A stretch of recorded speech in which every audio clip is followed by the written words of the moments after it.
Iran के राष्ट्रपति इब्राहिम रईसी की मौत ऐसा लगता है कि इजराइल के लिए भारी मुसीबत साबित होने वाली है। दरअसल अभी तक जो लड़ाई दबे छिपे चल रही थी वो अब खुलकर सामने आने वाली है। दरअसल रईसी के अंतिम संस्कार के मौके पर गुरुवार को तेहरान में एक बैठक हुई। इस बैठक में फिलिस्तीनी इस्लामिक जिहाद PIJ के उप महासचिव Mohammad al Hindi, Islamic Revolutionary Guard Corps IRGC के commander in chief Hossein Salami और कुद्स फोर्स के commander Ismail Qaani, popular front for the liberation of Palestine PFLP, Hezbollah और हुती आंदोलन के प्रतिनिधि शामिल थे।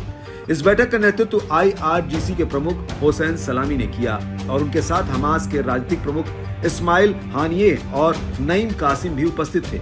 इस बैठक में यमन के हुती विद्रोहियों का प्रतिनिधित्व प्रवक्ता मोहम्मद अब्दुल सलाम ने किया। इस बैठक के बारे में एक ईरानी मीडिया आउटलेट्स ने बताया कि उपस्थित लोगों ने क्षेत्र में हो रहे नए डेवलपमेंट पर चर्चा की और गाजा पट्टी में जीत तक लड़ाई को जारी रखने पर सहमति व्यक्त की। सभी ने गाजा में हमास की पूर्ण जीत तक अपने अपने गुटों और मोर्चों की भागीदारी को जारी रखने पर जोर दिया। रईसी के अंतिम संस्कार के मौके पर मौजूद ईरान के कार्यवाहक विदेश मंत्री अली बघेरी कानी ने भी फिलिस्तीनी गुटों के नेताओं से मुलाकात की और इस बात पर जोर दिया कि उनका देश आक्रामकता के अंत तक फिलिस्तीनी लोगों और उनके वैध प्रतिरोध की रक्षा के लिए सभी प्रयास जारी रखेगा।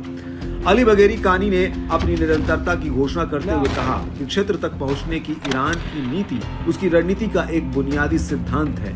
यानी साफ है कि ईरान गाजा पट्टी में जारी युद्ध में पूरी तरह से हमास के साथ है।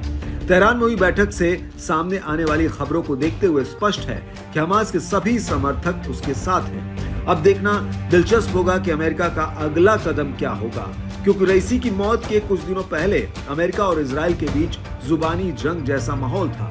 दरअसल अमेरिका ने इजराइल को गाजा में नरसंहार रोकने के लिए कहा था और चेतावनी दी थी कि यदि वो नहीं माना तो अमेरिका उसकी मदद रोक देगा। इस पर इजराइल ने अमेरिका पर पलटवार कर दिया था और कहा था कि यदि अमेरिका उसे मदद नहीं देगा तो अपने दम पर लड़ेगा, लेकिन गाजा में युद्ध जारी रखेगा। ऐसे में अब जब हमास के सभी सहयोगी उसका साथ देने के लिए प्रतिबद्धता जता चुके हैं, तब अमेरिका के अगले कदम का इंतजार है।